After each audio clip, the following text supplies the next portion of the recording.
Ang hinihingi lang po natin is yung pong binawas na 45 billion approximately. Next slide, please. Sorry. Nga pa ba yung slide? Ibalik po ulit para po ma-implement po ito ng tama. Kasi while it is true that the President told me and instructed me to bring down the prices of materials in order to eliminate overpricing, he also is very conscious of our desperate need to ramp up our infrastructure spending and our infrastructure implementation. We all know that in the past quarter, the economy only grew by 4%. And this is largely because of the cut in public expenditure, especially in infrastructure. And the President does not want that to happen. Our fear is, and I will show later some examples, that the cut made using our adjustment factors, as Sen Win correctly pointed out, across the board, across roughly 10,000 projects in the General Appropriations Bill, may result inevitably in projects that will end up being unimplementable because of the way that they were applied to the various projects. And I will show that in a few slides.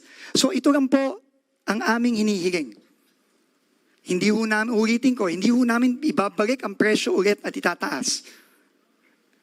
Ikagawa, wala po kaming project na ipapadagdag ulit. Wala pong ibabalik. Wala pong duplicate project na tinanggal na ibabalik. Wala pong flood control project na ibabalik. Klaro po yan.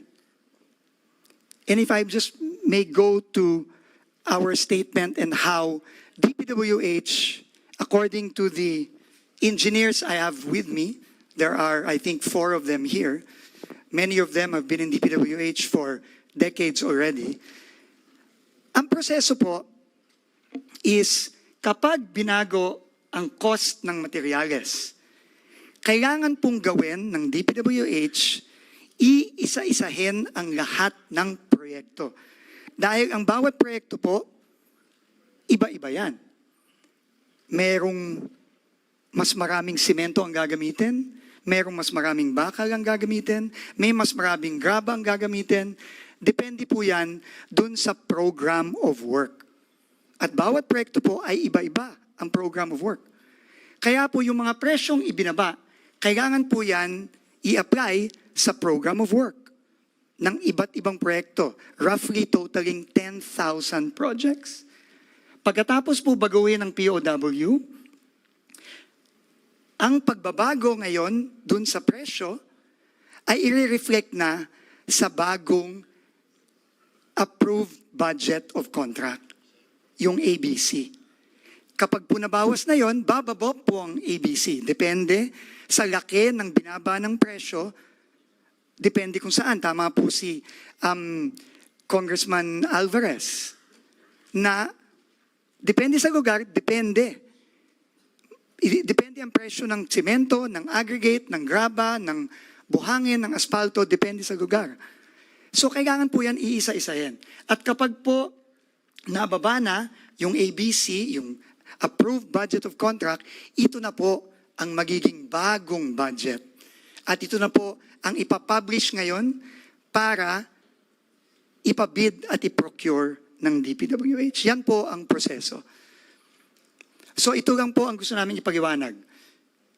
Ngayon po, gusto ko pong magpakita ng mga example ng mga proyekto nandun sa isa sa mga 10,000 proyektong naapektuhan nung pagbaba ng Senate dun sa mga project costs. At dito po makikita natin na hindi po talaga nating pwedeng ibaba na lang ng basta-basta across the board. No? And next slide, please. These are projects, for example, for asphalting in Region 4B and Region 7. In the GAB, in the House version, the budget was 41 million pesos. In the third reading Senate version, it was cut to 12.9, roughly 13 million pesos. Roughly by 68%. And I understand, naintindihan ko po kung saan nanggaling yung 68%. Dahil po para sa asfalto at sa Region 4B, yun pong pinadala nating adjustment factor sa Senate Finance Committee ay 68%. So, ang ginawa po ng Senate is yung pong budget ay kinat ng 68%. No? So, naiintindihan ko po yun. Pero kung gagawin po natin yung paraan na ang ikakat lang ay yung materyales. Remember po, ang materyales ay parte lang po ng cost ng isang project. Materyales, labor, equipment, at syempre kailangan din po ng contractor's profit, no? Which is roughly about 8 to 10%. So, if we apply po yung 68% sa materials only, ang kalalabasan po ay 23% reduction or yung pong 41, bababa po ng 31.5 million. Which means po, meron pong 18 million na mawawala sa pondo ng proyektong ito. At dahil dun po, mahirap na pong i-implement yung proyektong yon. So, on the other hand, meron din naman po na proyekto na baliktad naman. Asphalt overlay din po ito sa Region 7. Ang original price po ay 25.54. Pero dahil nga po ang average factor sa Region 7 ay minus 3% lang, ang cut lang po ng Senate ay from 25 to 2.4 million, roughly 1 million lang po ang naging cut ng Senate. But if we apply the factor for that specific project given the program of work, it is actually higher. It is not 3%, but is actually minus 37%. So meron pong additional savings doon. No? If I can go further, no? This is for asphalt overlay. Concrete road construction. Ganun din po, no? Sa Region 2 naman. 90 million po. Ang reduction po was 15% because that was the adjustment factor for Region 2 for cement, etc. Ang naging cut po ng Senate was from 90 million to 76.5 million, a reduction of 15%.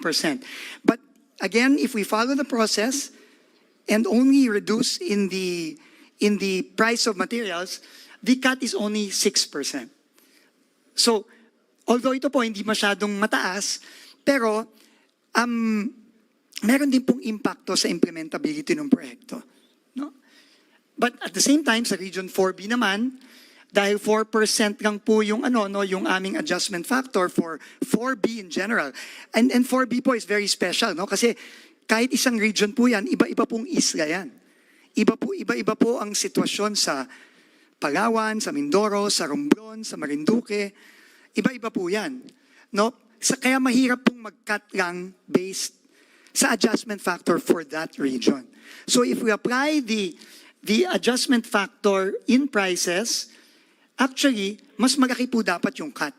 Instead of just 4%, it is actually 17%.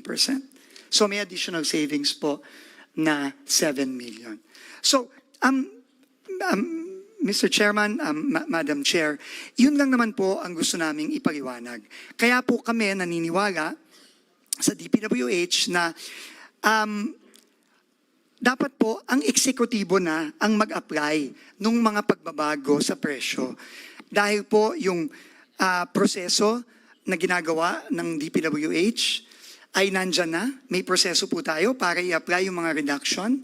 At ito po, mami-minimize natin yung risk na magiging unimplementable or inviable yung proyekto.